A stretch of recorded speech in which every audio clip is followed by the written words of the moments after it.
এরকম হয়েছে, দারুণ হয় খেতে। একবার করে খাবে, খেয়ে দেখবে এইভাবে। আমার রান্নাটা কমপ্লিট। আমার তেলটা গরম হয়েছে, আমি সরষের তেলে রান্না করব। আমি এখন এখানে জিরা ফোড়ন দিয়ে দিই। এখন এখানে আমি এই যে পেঁয়াজ ফোড়নটা দিয়ে দিচ্ছি। আমার বড় একটা পেঁয়াজ আছে, পেঁয়াজটাকে আমি এখন একটু হালকা ভেজে নিচ্ছি, খুব একটা লাল করব না।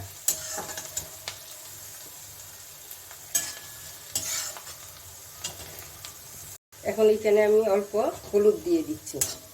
এই যে এরকম ভাজা হয়েছে, আমি এখন এই যে ঝিঙাটা আমি দিয়ে দিচ্ছি।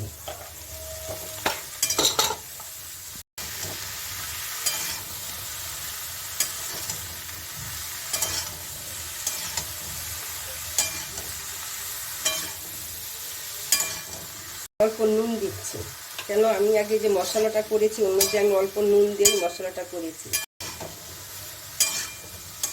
ওই জন্য আমি বেশি একটা নুন দিইনি। আমি একটু ঢেকে দিচ্ছি।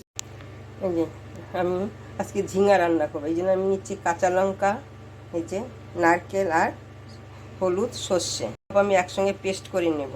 ঢেকে দিচ্ছি, ঢেকে দিলে কি নুন দেওয়া আছে, একটু জল ছেড়ে দিবে, নইলে জল ছাড়বে না, ওই জন্য আমি একটু ঢেকে দিলাম।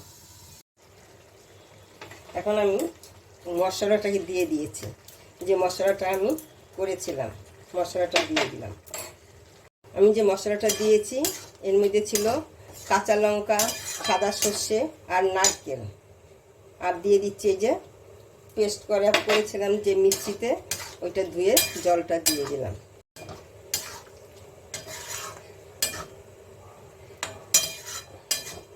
খেয়ে দেখবে, এইভাবে রান্না করবে, এরকম নারকেল সর্ষে দিয়ে দারুণ লাগে ঝিঙা এইভাবে খেতে। ঝিঙা তো এমনি মিষ্টি মিষ্টি। আমি এখন এটাকে ঢেকে দিচ্ছি, এখন আমি ঢাকনাটাকে খুলে দিলাম। আমি এখানে অল্প চিনি দিচ্ছি। আমি নুনটা দেখেছি আমার ঠিকই আছে, ওই জন্য আর আমি এখন আর নুন দেব না। চিনিটা দিয়েছি, এখন আমি আরেকটু ঢেকে দিই।